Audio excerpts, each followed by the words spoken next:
The auction notice had been simple enough. 160-acre farm, foreclosure sale, as is condition. For most buyers, those words were a warning. For Navy SEAL Jake Mercer, they were an invitation to finally find the peace that had eluded him for the better part of a decade.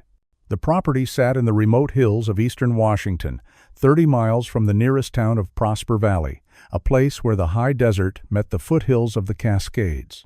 It was the kind of isolation Jake had been craving ever since his last deployment, the kind of silence that might finally drown out the echoes of gunfire that still woke him at 3 in the morning.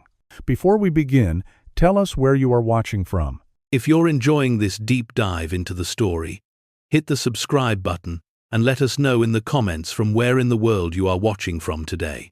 And if this story touches your heart, please subscribe for more. The morning Jake took possession of the property, a late September frost painted the scrub grass silver. The air was crisp and thin, carrying the scent of sage and juniper. He stood beside his truck, a weathered Ford F-250 that had seen as many miles as he had, and surveyed his new domain. The farmhouse was a 2-story structure that had seen better decades. White paint peeled from its clapboard, siding in long, curling strips.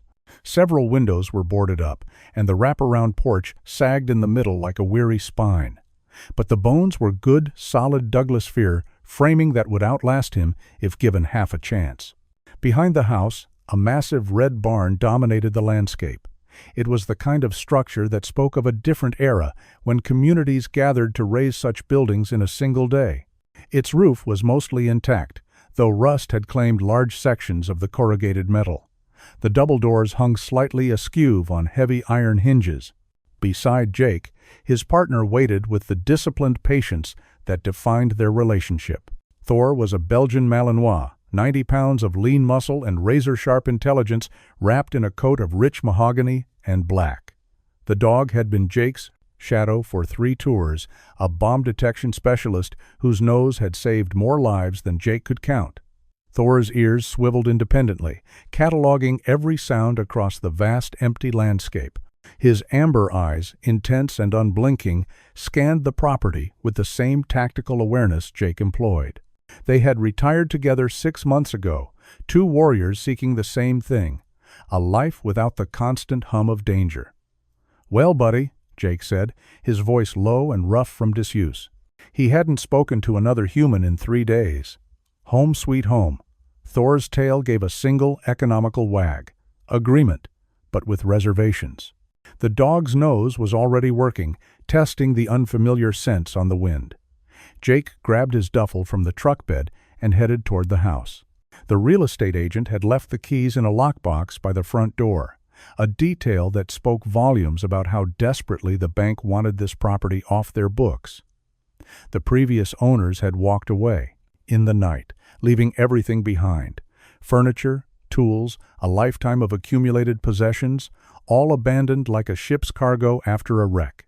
The front door opened with a groan of protest, revealing a dim interior, thick with dust and the musty smell of neglect. Jake's eyes adjusted quickly, a skill honed in darker places. The living room was frozen in time, a couch still positioned in front of a dead television, magazines from 2 years ago fanned across a coffee table.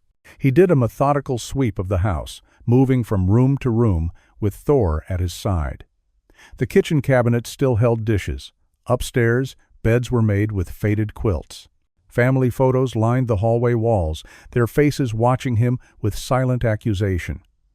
This had been a home once, filled with voices and warmth. Now it was a tomb of memories, but it was structurally sound. That was what mattered. The plumbing worked, though the water ran brown for the first few minutes. The electricity was functional. The propane furnace kicked on with a wheeze and a rattle. Jake had lived in far worse conditions. As the afternoon sun began its descent, painting the hills in shades of amber and rust, Jake stood in the backyard and looked out at his land. 160 acres of possibility. Fields that had once grown wheat now lay fallow, overtaken by wild grass and thistle. A creek ran along the eastern boundary, its water clear and cold.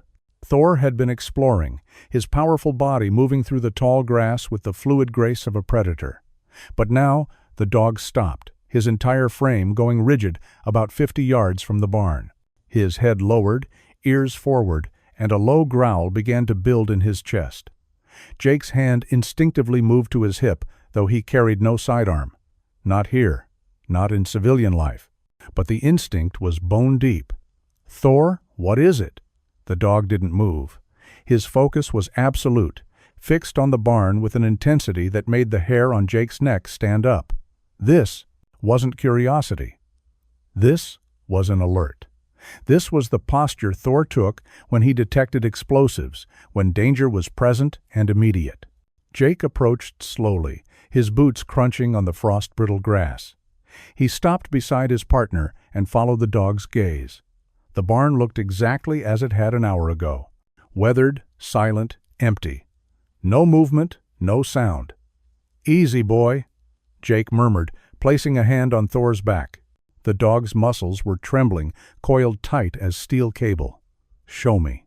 Thor needed no further encouragement.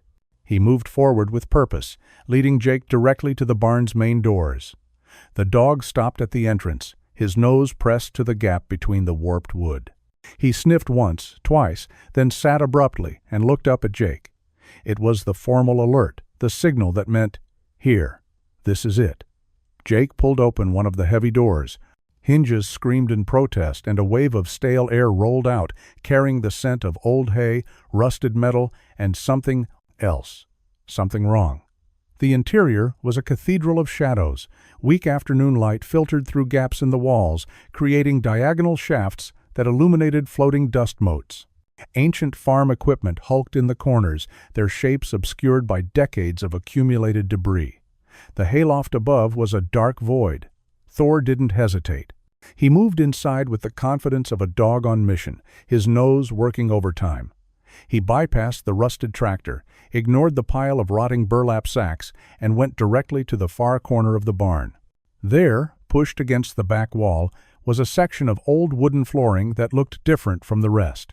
While the surrounding planks were gray with age and covered in a thick layer of dust and chaff, this area was cleaner. The dirt in the gaps between boards was darker, fresher. Thor circled the spot once, then sat and fixed his gaze on Jake. Alert. Confirmed. Something is here. Jake knelt, his fingers tracing the outline of the disturbed area. It was roughly 6 feet by 4 feet, a rectangle too perfect to be natural. He tried to pry up one of the boards with his fingers, but it wouldn't budge. They had been nailed down recently. A cold dread began to seep into his chest. He knew this signature. He had seen it in a dozen different countries, in villages and compounds and desert outposts. This was the mark of concealment. This was the mark of a grave. He stood and walked quickly back to his truck, his mind already shifting into operational mode. From his toolbox, he retrieved a crowbar and a heavy-duty flashlight. When he returned to the barn, Thor hadn't moved. The dog was standing now, his body quivering with barely contained energy. Jake positioned the crowbar under the first board and leveraged it up. The nails shrieked as they pulled free from the joists beneath. He tossed the board aside and moved to the next one, and the next. With each board he removed, the smell grew stronger. Earth, decay. The unmistakable copper tang of old blood. After removing 6 boards, he had exposed a pit. It wasn't deep, maybe 4 feet down, but it was deep enough. Jake clicked on his flashlight and aimed the beam into the darkness. The light revealed what he had feared and what Thor had known. 2 bodies lay in the shallow grave, side by side. They were both dressed in dark tactical clothing, the kind worn by law enforcement on raids. Their hands were bound behind their backs with zip ties. Each had been shot once in the back of the head, execution style. But it was what they wore on their chests that made Jake's blood turn to ice. Even through the dirt and decomposition, the badges were unmistakable. Sheriff's deputies, county law enforcement. These weren't criminals. They were the good guys. Jake sat back on his heels, his breathing controlled, but his mind racing.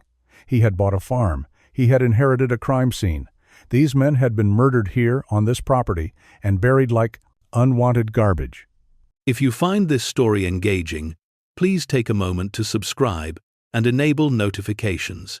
It helps us continue producing in-depth content like this. Thor pressed against his side, a warm, solid presence. The dog whined softly, seeking reassurance from his handler. "Good boy," Jake whispered, his voice tight. "Good boy, Thor. You did good." He stood and pulled out his phone. No signal, of course. He was 30 miles from the nearest cell tower. The isolation he had craved was now a liability. He would have to drive into town. He would have to report this. But first, he needed to document everything. He began taking photographs with his phone, capturing every angle, every detail. The position of the bodies, the bindings, the badges, the disturbed earth. As he worked, a terrible realization settled over him like a shroud. The previous owners had fled in the night. The property had been foreclosed, sold at auction for a fraction of its value. Someone had wanted this place empty, wanted these bodies to remain hidden, and now Jake had found them. Which meant someone very dangerous was going to be very unhappy when they learned their secrets had been unearthed. The drive into Prosper Valley took 40 minutes on winding county roads. Jake kept his speed moderate, his mind working through scenarios. Thor sat in the passenger seat, his head out the window, the wind making his ears flap. To any casual observer, they were just a man and his dog. No one would suspect the cargo of knowledge they carried. Prosper Valley was the kind of small town that time had forgotten to update. Main Street was 6 blocks long, lined with brick buildings that dated back to the 1920s. A grain elevator dominated the skyline. The businesses were the essentials: a grocery store, a hardware store, a diner with vinyl booths visible through the front window, and a single gas station. At the end of Main Street sat the county sheriff's office, a squat concrete building with an American flag hanging limp in the still air. Jake parked in front and sat for a moment, his hands on the steering wheel. Every instinct he had was screaming at him that something was wrong. 2 deputies don't just disappear without massive investigations. These men had families, friends, colleagues. The fact that they were buried in an unmarked grave on a foreclosed property suggested something far darker than a random crime. But he had no choice. He couldn't leave them there. They deserved better. "Stay," he commanded Thor. The dog settled immediately, his amber eyes watching Jake's every move. Inside, the sheriff's office smelled of burnt coffee and industrial floor cleaner. A middle-aged woman with reading glasses on a chain sat behind a plexiglass partition, working on a computer that looked older than Jake. She glanced up with the practiced smile of someone who dealt with the public daily. "Help you?" "I need to speak with the sheriff," Jake said, keeping his voice neutral. "It's urgent." The woman's smile became slightly less automatic. "The sheriff is out on a call. Deputy Carson is here if it's an emergency." "It's an emergency." She studied him for a moment, taking in his military bearing, the controlled intensity in his eyes. She picked up a phone and spoke quietly. A moment later, a door behind her opened. Deputy Roger Carson was in his early 50s, with the thick build of a man who had once been athletic but had let time and desk duty soften his edges. His uniform was crisp, his boots polished to a high shine. But it was his eyes that Jake noticed, sharp and assessing, the eyes of a man who had seen trouble and knew how to handle it. "I'm Deputy Carson. What can I do for you?" "I'm Jake Mercer. I just bought the old Hendricks farm at auction. I found something on the property that you need to see." Carson's expression didn't change, but Jake saw his shoulders tighten almost imperceptibly. "What kind of something?" "Human remains. 2 bodies. Both wearing sheriff's deputy uniforms." The words hung in the air like a grenade, with the pin pulled. The woman behind the plexiglass gasped softly. Carson's face went pale, then flushed red. "Are you certain?" "I'm a Navy SEAL. I know what I saw. They were executed and buried in the barn." Carson's hand moved to his radio, but he caught himself. Instead, he gestured toward the door. "My office. Now." Jake followed him into a small, cluttered room that smelled of old paperwork and anxiety. Carson closed the door and turned to face him, and for a moment Jake saw something raw and desperate in the man's eyes. "How long have you been in town, Mr. Mercer?" "I arrived this morning. Took possession of the property around 9 a. Hem found the bodies around 4. And you came straight here?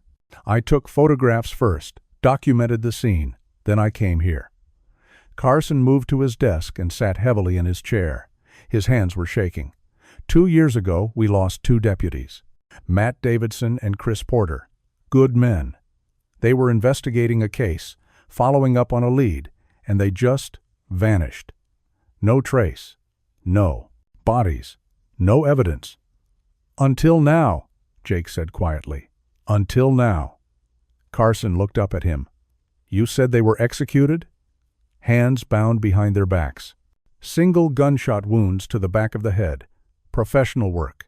The deputy's jaw clenched. What case were they working? I have no idea. I just bought the property. Carson stood and began pacing, his hand running through his thinning hair. The Hendricks family. They owned that farm for 3 generations. Frank and Mary Hendricks were good people, salt of the earth. They had some financial trouble, took out loans they couldn't repay. The bank foreclosed about a year ago. They left in the middle of the night, didn't even take all their belongings. Where are they now? That's the thing. No one knows. They just disappeared. Left no forwarding address. It's like they vanished into thin air. Jake felt the pieces clicking into place. The deputies disappeared 2 years ago. The Hendricks fled a year ago. Someone used their property as a dumping ground, and when they realized what was there, they ran. Or someone made them run. Carson stopped pacing and looked directly at Jake. Mr. Mercer, I need you to understand something. This is a small county. We have 12 deputies total. If 2 of them were murdered and buried, and no one has found them until now, that means someone didn't want them found. Someone with resources. Someone with reach. You think there's corruption? Carson's silence was answer enough. I need to see the site, Carson said finally. But I can't go alone. If what you're saying is true, I need to be very careful about who I trust. I'll take you there, Jake said. But I want to know what Davidson and Porter were investigating. Carson hesitated, then moved to a filing cabinet. He pulled out a thick folder and dropped it on the desk between them. The tab read, Davidson Porter, Missing Persons. They were looking into a drug operation, meth coming through the county, distributed through what we thought was a small-time network. But they found something bigger. In their last report, filed the day before they disappeared, they wrote that they had identified the source. They were going to make an arrest. Who? Carson's expression was grim. They didn't say. They said they needed more evidence, that they couldn't risk spooking the target. They requested a meeting with the sheriff for the following morning. They never made it to that meeting. And the sheriff at the time? Sheriff Wade Tackard. He retired 8 months ago, moved to Arizona. Said the stress of losing his deputies was too much. Jake picked up the folder and flipped through the pages. Crime scene photos of the deputies' patrol vehicles found abandoned on a county road. Witness statements that led nowhere. Search grid maps of hundreds of square miles. And at the back, a single photograph of 2 men in uniform, smiling at a department barbecue. Matt Davidson was young, maybe late 20s, with a bright, optimistic face. Chris Porter was older, more seasoned, with laugh lines around his eyes and a wedding ring visible on his left hand. These weren't just bodies in a barn. They were men, husbands, sons, brothers, and they had died trying to do their jobs. I'll help you, Jake said quietly. But we do this carefully. If there's corruption in your department, we can't trust anyone until we know who's clean. Carson studied him for a long moment. You're not just some civilian who bought a farm, are you? I'm a SEAL. I've dealt with worse than dirty cops, and my dog doesn't make mistakes. If Thor says something's wrong, something's wrong. Your dog? Belgian Malinois, bomb detection specialist, 3 tours. He's the one who found the grave. Carson's expression softened slightly. Military working dog. They don't miss much. They don't miss anything. The deputy nodded slowly. Okay, we do this together. But first, I need to know something. Why did you come here? Why buy a foreclosed farm in the middle of nowhere? Jake met his gaze steadily. I came here for peace. Turns out peace isn't in the cards. No, Carson agreed quietly. I don't think it is. They left the sheriff's office separately. Carson in his patrol cruiser, Jake in his truck with Thor. They agreed to meet back at the farm after dark, when the roads would be empty and no one would notice the deputy making an unofficial visit. Jake stopped at the local diner, a place called Millie's that looked like it had been serving the same menu since the Eisenhower administration. He ordered coffee and a burger, sitting in a corner booth with a clear view of the door and the street beyond. Old habits died hard. The waitress was a woman in her 60s, with kind eyes and hair the color of steel wool. Her name tag read Doreen. She poured his coffee with the practiced ease of someone who had done it 10,000 times. "New in town?" she asked, her tone friendly but curious. "Just moved to the old Hendricks place," Jake replied. Her hand paused mid-pour, just for a fraction of a second. "That so? Well, you got yourself a project there. That farm's been empty over a year now." "I noticed. You know the Hendricks family?" "Oh, sure. Frank and Mary. Good people. Shame what happened." "What did happen?" Doreen set the coffee pot down and lowered her voice, even though they were the only two people in the restaurant. "Hard times. The farm wasn't producing like it used to. Frank took out loans, thinking he could turn it around. Banks don't forgive much these days. They left real, sudden-like. Most folks think they were embarrassed. Did they have any trouble? Before they left?" Doreen's expression shifted, becoming guarded. "Why you asking?" "Just curious, trying to understand the history of the place I bought." She studied him with those shrewd eyes. "You seem like a man who can take care of himself. That's good. That farm, it had some strange happenings before the Hendricks left. Folks reported seeing lights out there at night, vehicles coming and going at odd hours. Frank denied it, said it was just teenagers using the back roads. But folks wondered. Wondered what? Whether Frank got himself mixed up in something he shouldn't have. There's a lot of poverty around here, mister. People do desperate things when they're desperate." Jake nodded slowly. "Thanks for the information. You be careful out there. That property's isolated. If you get into trouble, help is a long way away." "I'll be careful." She patted his shoulder with a grandmother's affection and moved off to refill coffee for the few other patrons who had trickled in. Jake ate his burger mechanically, his mind processing everything he had learned. Deputies investigating a drug operation, a farm with strange late-night activity, a family that fled in the night, and 2 bodies. Buried in a barn. The shape of it was becoming clear, and it wasn't pretty. As the sun set, painting the sky in shades of purple and orange, Jake drove back to his farm. Thor sat alert in the passenger seat, his nose pressed to the crack in the window, cataloging the scents of this new territory. When they arrived, the property looked different in the dying light, more menacing. The shadows were deeper, the silence more complete. Jake parked his truck near the house and let Thor out. The dog immediately did a perimeter sweep, his instincts as sharp as ever. Jake walked to the barn, but he didn't go inside. He stood in the doorway, looking at the disturbed floorboards, at the grave he had uncovered.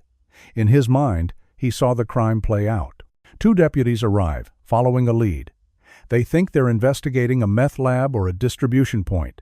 They're ambushed, overpowered, bound, and executed. Their bodies are buried quickly, efficiently. The operation continues. The Hendricks family either knows what happened or discovers it. They're given a choice. Run and stay silent, or join the deputies in the ground. They choose to run.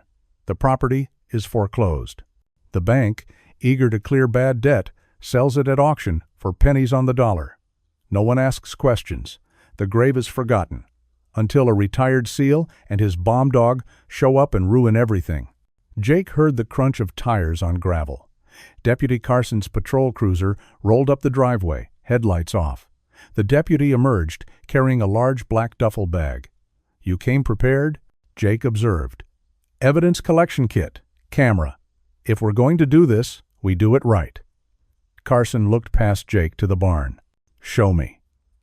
Jake led him inside and showed him the uncovered grave. Carson stood at the edge, shining his flashlight down at the bodies.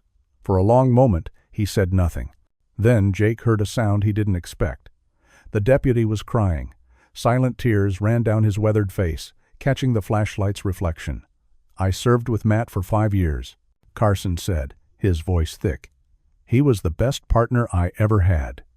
Chris had 3 kids. His youngest just graduated high school last month. She doesn't know her father's been dead for 2 years. "Now she'll get answers," Jake said quietly. Carson nodded, wiping his face with the back of his hand. "Yeah, now she will." He knelt and began setting up equipment, photographing everything with methodical precision.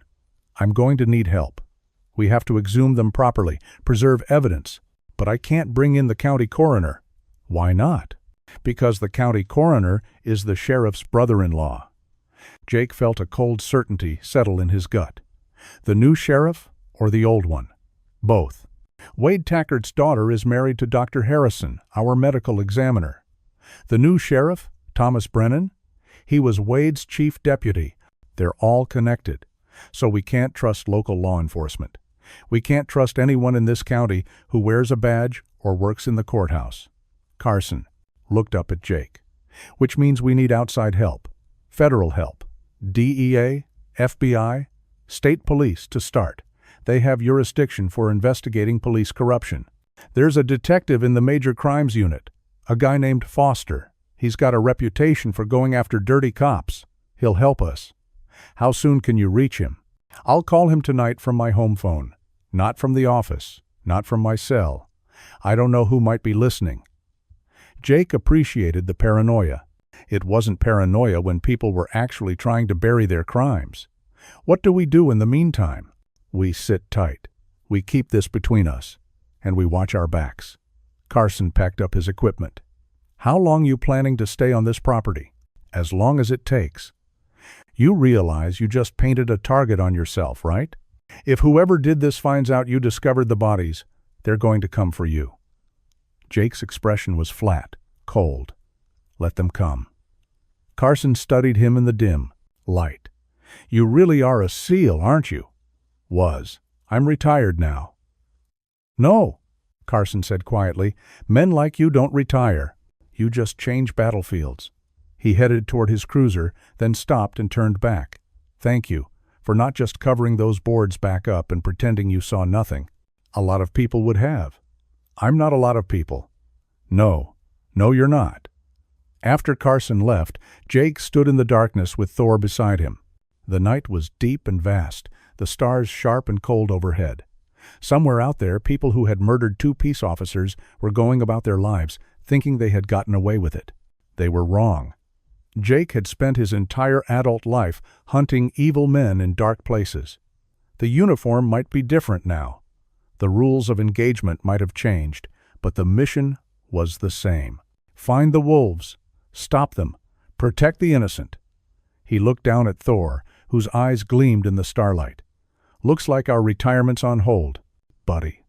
Thor's tail wagged once. The dog understood. They had a job to do. 3 days passed. Jake spent them preparing.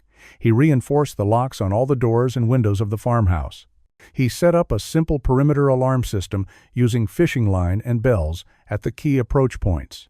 He cataloged every entrance and exit, every line of sight, every piece of cover on the property. The barn became his tactical headquarters. He recovered the grave to preserve the scene, but he marked it carefully. He knew every inch of that structure now, from the hayloft that offered a perfect sniper's perch to the old root cellar that could serve as a last-ditch defensive position. Thor patrolled constantly, his nose and ears providing early warning of any approach. In 3 days, they had 2 visitors, a UPS truck delivering supplies Jake had ordered online, and an elderly neighbor from 3 miles down the road who brought a casserole and welcome to the neighborhood wishes. The neighbor, a woman named Agnes Miller, was sweet and chatty. She told Jake about the history of the valley, about the families who had been there for generations. She asked about his service, thanked him for his sacrifice. She never once mentioned the Hendricks family or any trouble, but as she was leaving, she paused at her car and looked back at him. "Mr. Mercer, you be careful out here. This valley has a long memory, and some folks don't like it when strangers start digging into the past. I'll keep that in mind, ma'am." She nodded, got in her car, and drove away slowly down the long gravel drive. On the evening of the third day, Carson called. "Foster's coming up from the capital tomorrow.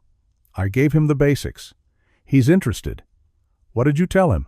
"That we found 2 missing deputies buried on private property, that there are potential connections to drug trafficking and possible corruption. He's bringing a forensics team." "When?" "Dawn. He wants to move fast before word gets out."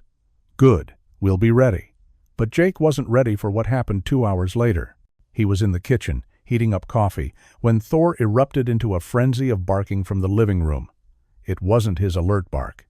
It was his threat bark, the sound he made when danger was imminent and lethal force was authorized. Jake grabbed the Glock 19 he had purchased legally at a sporting goods store in town and moved to the window. Thor was at the front door, his entire body rigid, his hackles raised in a mohawk down his spine. Outside, 4 vehicles were rolling up the driveway in a convoy. No headlights, moving slowly. Tactical approach. 2 were pickup trucks, both dark-colored. 1 was a black SUV, and bringing up the rear was a sheriff's department patrol car. Jake's blood turned to ice. They had come. He killed the lights in the house and moved to a position where he could observe without being seen. The vehicles stopped 50 yards from the house, positioned to block any escape. Doors opened, and men emerged. There were 10 of them. Most were dressed in civilian clothes, jeans and dark jackets. But they moved with military precision, spreading out, establishing positions of cover. 2 carried AR-15 rifles. The others had handguns drawn. And from the patrol car stepped Sheriff Thomas Brennan. He was a big man, mid-40s, with a thick neck and the shoulders of someone who spent time in the gym. He wore his uniform like armor. In his hand was a bullhorn. "Jake Mercer."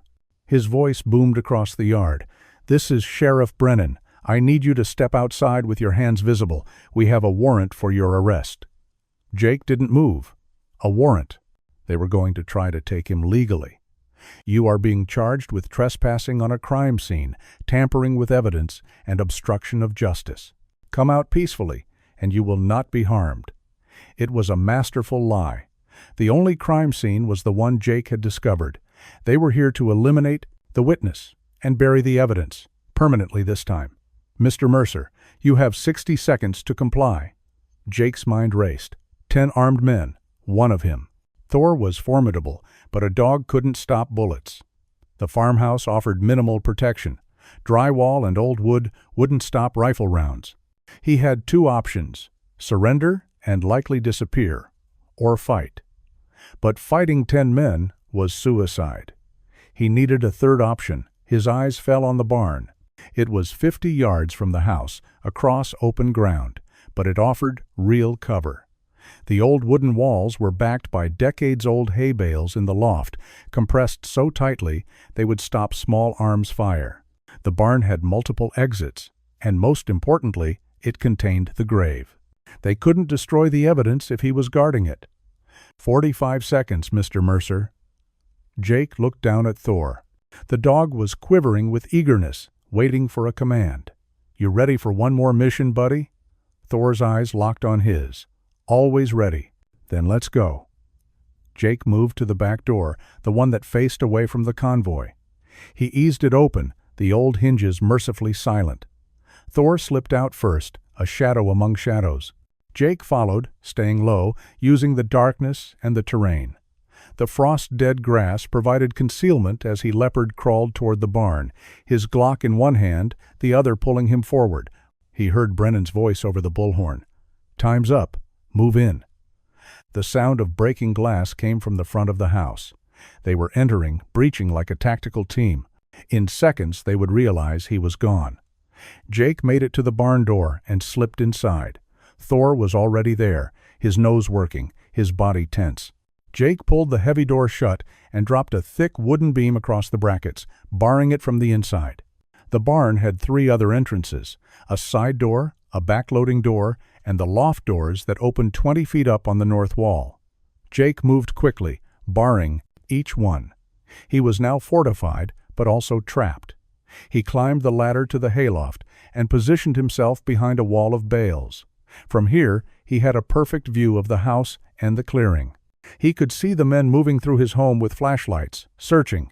One of them emerged and yelled to the sheriff, "He's not here." Brennan spun, his eyes scanning the property. It took him less than 5 seconds to figure it out. His gaze locked on the barn. "He's in the barn." The sheriff's voice was cold, controlled, surrounded. No one goes in. No one comes out. The men moved with purpose, establishing a perimeter. Jake counted them again. 9 now. One must be still in the house. This was now a standoff. And standoffs never ended well for the person who was surrounded. Jake pulled out his phone. Still no signal. He was on his own. He looked down at Thor, who had climbed the ladder with impressive agility and now lay beside him. "Well, buddy, we've been in worse spots. Remember Kandahar?" Thor's tail thumped once against the ancient boards. "Yeah, this is worse than Kandahar." "Outside," Brennan's voice boomed again. "Mr. Mercer, you are making this much harder than it needs to be. Come out now, and we can resolve this peacefully." Jake said nothing. "We know you're in there. We know you found something you shouldn't have. We can make this quick and clean. Resist, and it's going to get messy." Jake checked his ammunition. 1 magazine in the Glock. 15 rounds. 15 rounds against 9 armed men. The math didn't work, but he wasn't trying to win this fight. He was trying to survive until Carson State Police Detective arrived at dawn. That was 7 hours away. 7 hours. He had held positions for longer. "Mr. Mercer, this is your final warning." Jake aimed his Glock at the barn door and waited. The first shot came from an AR-15, a high-velocity round that punched through the barn door and buried itself in a support beam 6 feet from Jake's position. It was a warning shot, a demonstration of capability. "Last chance," Brennan yelled. Jake remained silent. A fusillade of gunfire erupted. Multiple shooters, multiple angles. Rounds tore through the walls of the barn, the old wood splintering and cracking. But the compressed hay bales Jake was hiding behind absorbed the impacts. He felt the thuds through the bales, but nothing penetrated. The shooting stopped. Jake could hear them reloading, conferring. "Light it up," Brennan commanded. Jake's heart sank. Fire, of course. Why breach a fortified position when you can burn it? He heard the whoosh of an accelerant being deployed. Gasoline, probably, splashed against the dry wooden walls. Then the click and scrape of a lighter. The barn began to burn. Flames raced up the exterior walls with terrifying speed, the decades-old wood igniting like paper. Within seconds, thick black smoke began seeping through the gaps in the planks. The temperature in the loft began to rise. Thor whined, his sensitive nose overwhelmed by the acrid smoke. Jake pulled his shirt up over his nose and mouth, but it was a futile gesture. The smoke was thickening rapidly. They had minutes, maybe less. Jake looked around desperately. The loft doors, they were 20 feet up, but they opened onto the north side of the barn, the side farthest from where most of the shooters were positioned. It was a 30-foot drop to the ground. Survivable if he landed right. Lethal if he didn't. But staying was certain death. He crawled to the loft doors and kicked them open. Fresh air rushed in, feeding the fire below, making it roar with renewed fury. He looked down. The ground seemed very far away. He grabbed a coil of old rope that had been hanging on a hook and tested it. Brittle with age, but maybe strong enough. He tied one end to a support beam and threw the other end out the loft door. "Thor, down," he commanded, pointing. The dog looked at him, then at the rope, then back at him with an expression that clearly said, "You cannot be serious. I'll catch you. Go." Thor, trusting his handler with absolute faith, leaped out of the loft door. His front paws hit the rope, and he slid down it like a firefighter down a pole, his claws digging in to control his descent.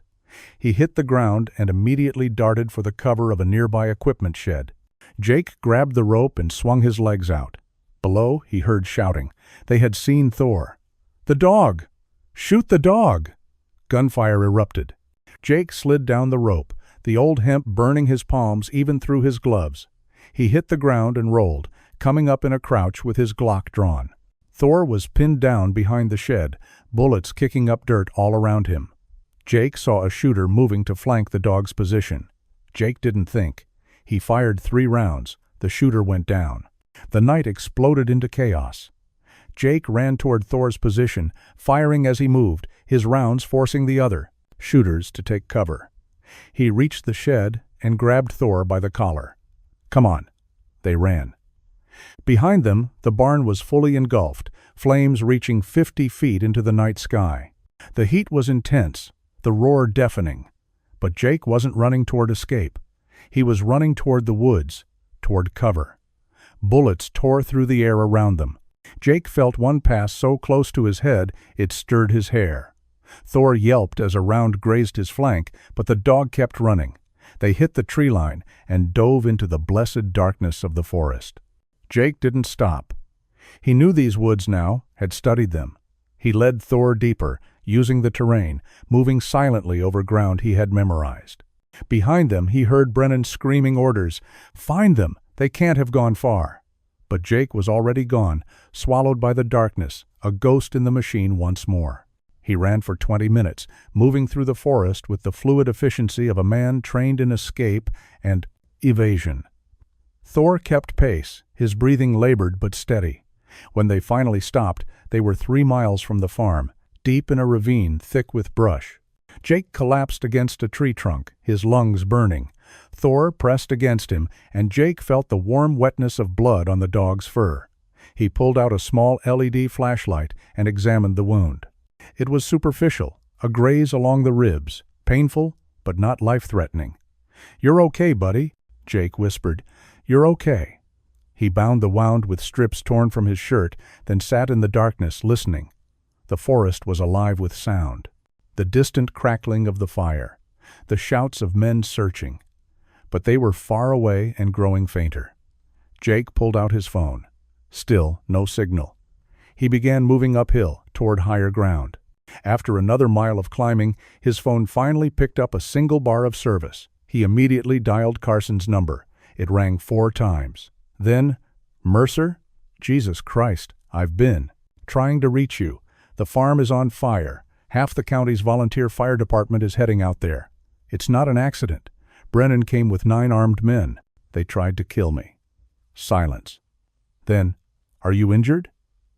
Thor took a graze. "I'm fine, but I need you to call Foster. Tell him to move now, tonight.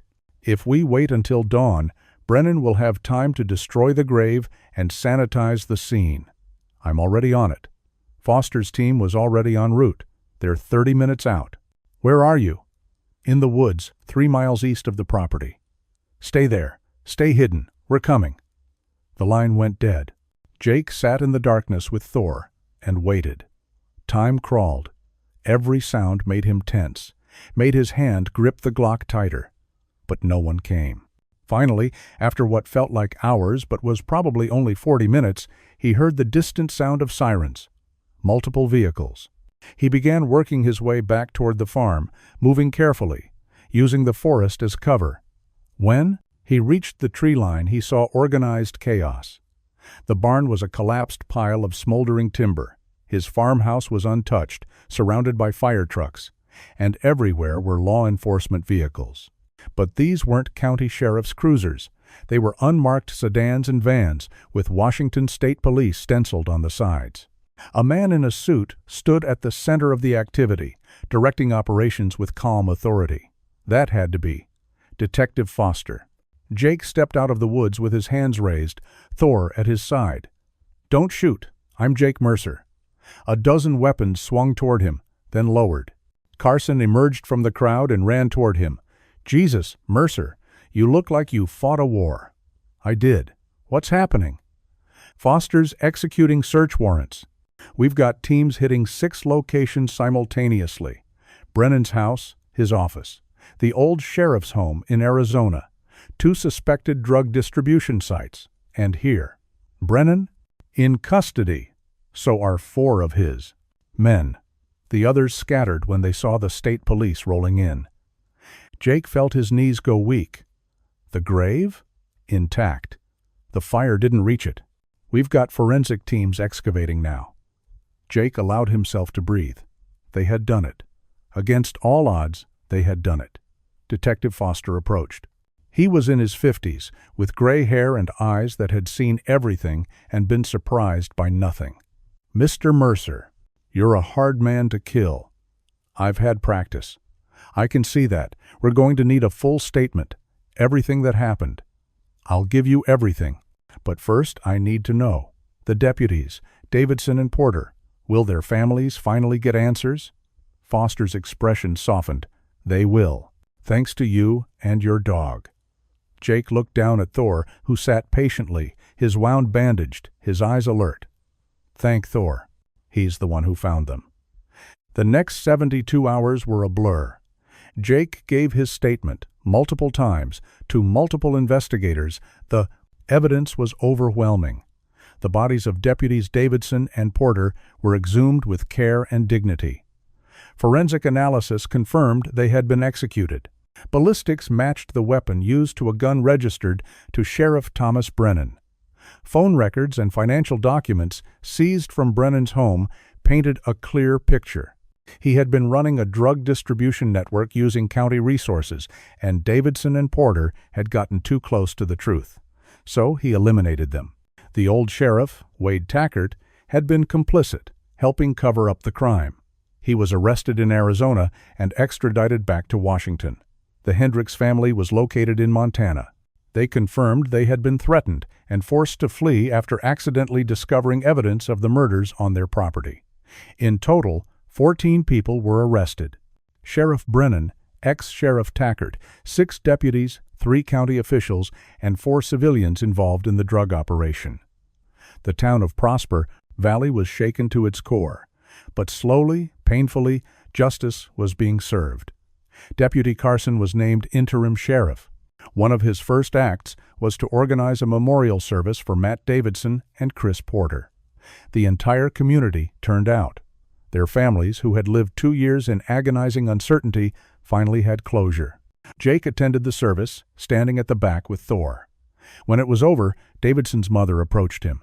She was a small woman with white hair and eyes reddened from tears. "I don't know how to thank you," she whispered. "You don't need to thank me, ma'am. Your son was a hero. He deserved better than what happened to him." She reached out and touched Thor's head. The dog sat perfectly still, as if understanding the sacredness of the moment. "God bless you both." A month later, Jake stood on his property and surveyed the damage. The barn was gone, burned to its foundation.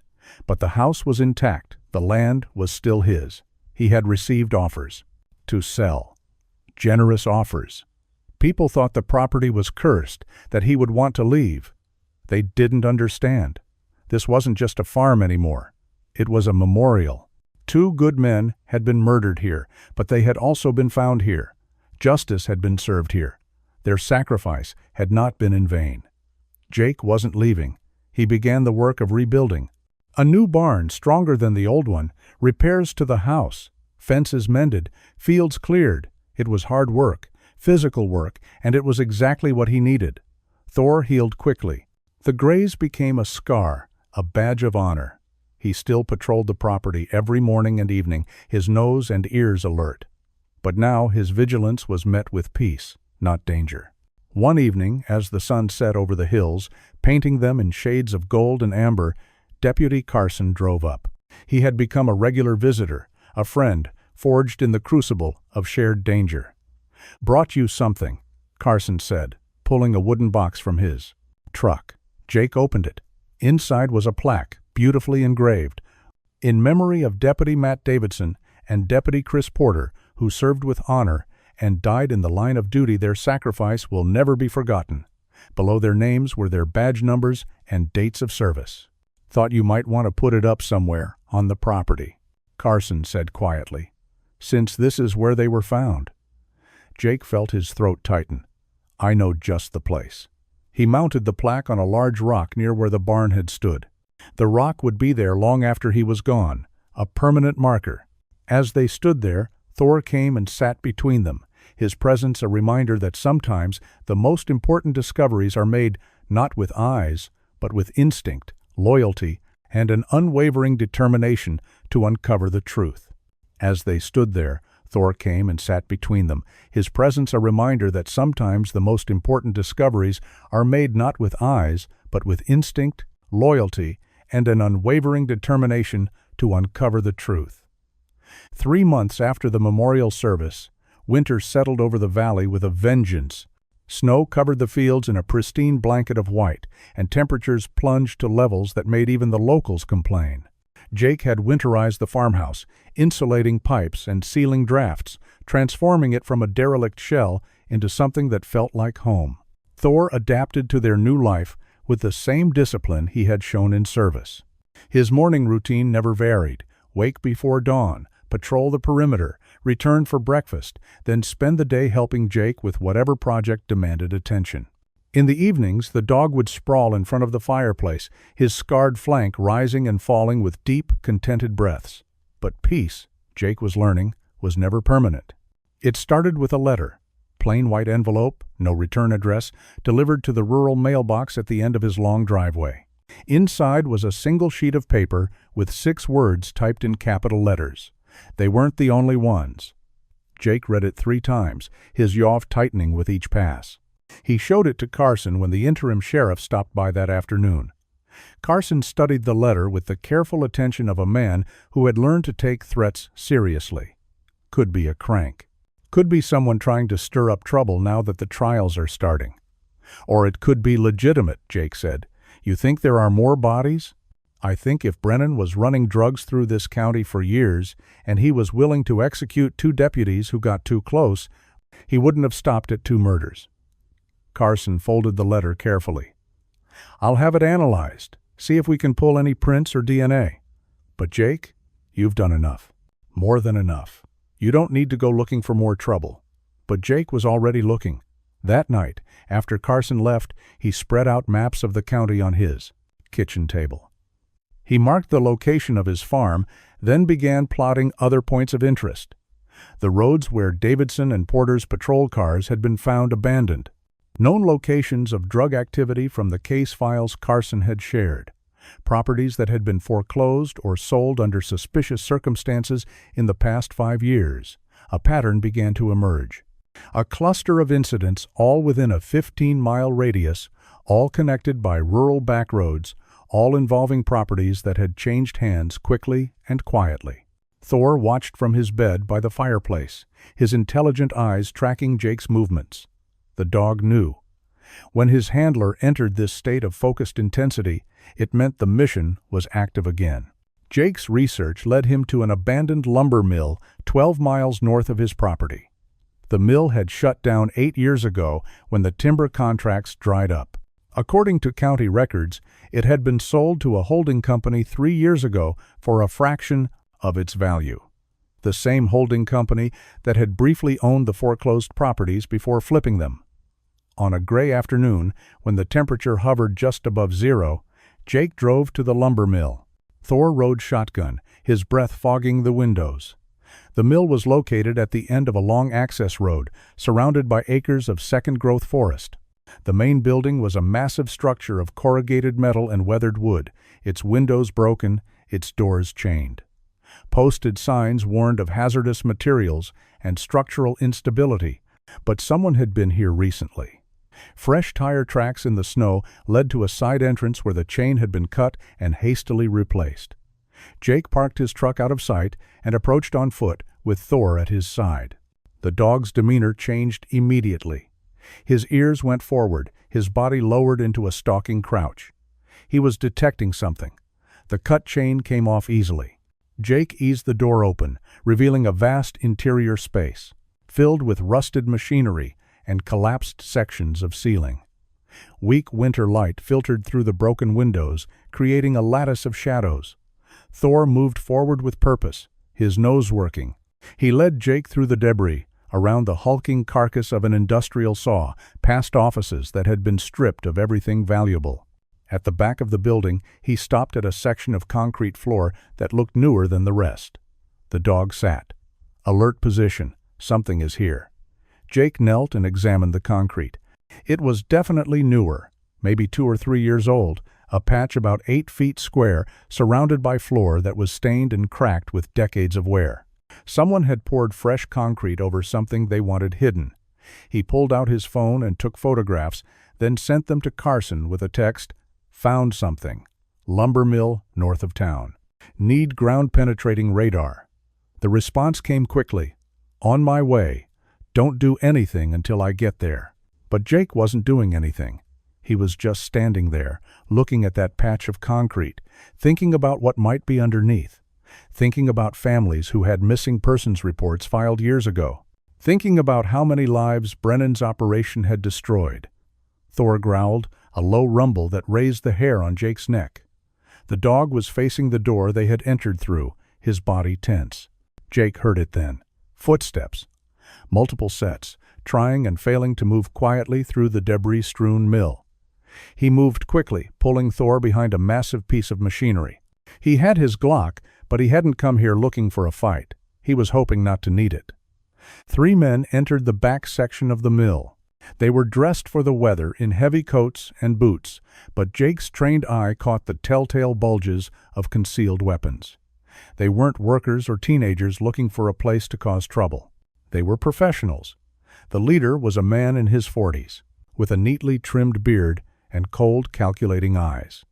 He stopped at the fresh concrete patch and knelt, running his hand over it the same way Jake had. "Someone's been asking questions," he said, his voice echoing in the cavernous space. "The concrete's been examined. Fresh marks. Could be kids," one of his companions offered, a younger man with nervous energy. "Kids don't take photographs and send them to the sheriff's department," the leader replied. He stood and pulled out his phone, making a call. "We have a problem at the mill. Someone found the site. We need to relocate and sanitize. Tonight." Jake's blood ran cold. Relocate meant moving evidence. Sanitize meant destroying it. Whatever was under that concrete would disappear, and the truth would be buried forever. He couldn't let that happen. He stepped out from behind the machinery, his Glock drawn but lowered. "State your business here. This is private property." The 3 men spun, hands moving toward weapons. But Jake's voice, carrying the unmistakable authority of a combat veteran, stopped them cold.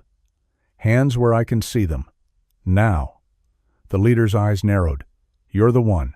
The SEAL who bought the Hendricks place. Mercer." "That's right. And you're trespassing. This mill doesn't belong to you. But this investigation does.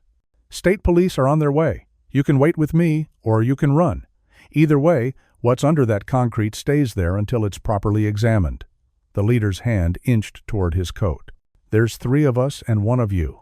You really want to play this game?" Thor stepped out from behind Jake, his lips pulled back from his teeth in a silent snarl. The message was clear. 3 of you, 1 of me, and 90 pounds of trained aggression. The math had changed. "Let's all stay calm," Jake said. "Nobody needs to die today." But the leader wasn't interested in calm. His hand darted inside his coat, reaching for his weapon. Jake didn't hesitate. He fired. Once, the shot echoing like thunder in the enclosed space. The round hit the concrete at the man's feet, sending fragments of stone ricocheting. "Next one goes center mass. Your choice." The leader froze. His companions raised their hands, wanting no part of a firefight with a Navy SEAL. "On your knees. Hands behind your heads. Do it now." They complied, moving slowly to the floor. Jake heard sirens in the distance growing louder. Carson had brought backup, and they were coming fast. When the state police tactical team poured through the doors 3 minutes later, they found Jake standing guard over 3 suspects, his weapon never wavering, Thor sitting calmly at his side. Detective Foster arrived 30 minutes later with a portable ground-penetrating radar unit. The scan took 20 minutes. When Foster looked up from the display screen, his face was grave. "There are 3 distinct anomalies under that concrete. Size and density consistent with human remains." Carson closed his eyes. "Jesus Christ. We need to excavate," Foster said. "But this is now a major crime scene. I'm calling in the FBI. The excavation took 2 days. What they found confirmed Jake's worst fears. 3 bodies, all bound and executed in the same manner as Davidson and Porter. Two were identified quickly through dental records: a DEA informant who had disappeared 4 years ago, and a truck driver who had reportedly quit his job and moved to Mexico 3 years back. The third victim took longer to identify.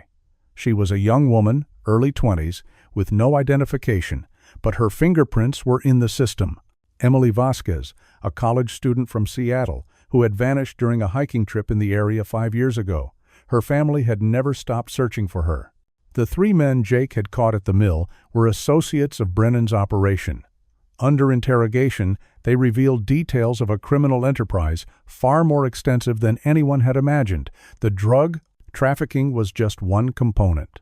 There had been money laundering, illegal weapons sales, and the systematic elimination of anyone who posed a threat. Brennan, facing multiple murder charges and the death penalty, finally broke. He gave up names, locations, details of crimes that spanned a decade. By the time the interviews were done, the FBI had identified 7 more potential burial sites across 3 counties. Each site would need to be investigated. Each body would need to be recovered and identified. Each family would need to be notified. The process would take years. Jake's farm became an unexpected headquarters for the investigation. His location, his security measures, and his unwavering commitment to seeing justice done made it the logical choice. FBI agents, state police detectives, and forensic specialists became regular visitors to the property. Through it all, Thor remained Jake's constant companion. The dog seemed to understand the importance of their work. When search teams went into the field, Thor often accompanied them, his nose helping to locate disturbed earth that might contain evidence. In the spring, as snow melted and the first wildflowers pushed through the thawing ground, Jake received a visitor he hadn't expected. Maria Vasquez was Emily's mother. She was a small woman in her 50s, with silver-streaked hair and eyes that carried the weight of 5 years of uncertainty. She had driven 8 hours from Seattle to thank the man who had found her daughter. They sat on Jake's newly rebuilt porch, drinking coffee and watching Thor patrol the perimeter. "They told me it was your dog who found the mill," Maria said quietly. "That he knew something was wrong." "Thor has a gift," Jake replied. "He sees things the rest of us miss." "My Emily loved dogs. She volunteered at an animal shelter every weekend." Maria's voice broke. "I used to pray that she was alive somewhere, happy, just unable to come home for some reason. When they told me they found her, I felt guilty for being relieved. Relieved that I finally knew that the wondering was over." Jake understood. Uncertainty was its own kind of torture. "Your daughter deserves justice. She's going to get it. Because of you. Because you didn't look away when you found those deputies. You could have. You could have just sold the farm and left." "No, ma'am, I couldn't have. That's not who I am." Maria reached out and took his hand. "You gave me my daughter back. Not alive, but back. I can bury her now. I can say goodbye. That's a gift I never thought I'd receive." After she left, Jake stood on his porch and looked out at his land. The fields were greening. The new barn stood strong and solid. Fences stretched clean and straight across the rolling hills. It looked like a farm again. It looked like home. But more than that, it had become something else. A place where the lost were found, where secrets were brought into the light, where justice, though delayed, was ultimately served. Thor climbed the porch steps and sat beside him, leaning his weight against Jake's leg. The dog's eyes were calm, content. "We did good, buddy," Jake said quietly, scratching behind Thor's ears. "We did real good." In the distance, a hawk circled over the fields, riding the thermal currents. The valley stretched out below them, peaceful and beautiful. The darkness that had infected this place was being systematically cut out and destroyed. It would take time. Years, probably. But Jake had time. He had this land, this mission, and this remarkable dog who had started it all by refusing to ignore what others had missed. They would see it through, together, to the end. Because that's what warriors do. They stand watch. They protect. They never leave a fallen comrade behind, even if it takes years to bring them home. Carson stopped by that evening with news. They found another site, Brennan's Lake Cabin. "We're moving in tomorrow with cadaver dogs and excavation equipment. Need help?" Always, if you and Thor are available. Jake looked down at his partner. The dog's tail wagged once. We'll be there. As the sun set over the valley, painting the sky in shades of orange and purple, Jake Mercer stood on his land with his faithful companion and felt something he hadn't felt in years. Purpose. Not the purpose of war, but the purpose of justice. The purpose of giving voice to the voiceless and bringing peace to families who had lived too long in the shadow of uncertainty. He had come here seeking solitude. He had found a calling instead, and he wouldn't trade it for anything in the world. Thank you so much for watching until the end. If this story touched your heart, please share it with someone who needs to be reminded that heroes still exist. Don't forget to subscribe if you haven't already, and let us know in the comments, what was your favorite moment? Was it the Cascades' loyalty, the SEAL's protection, or the moment justice was served?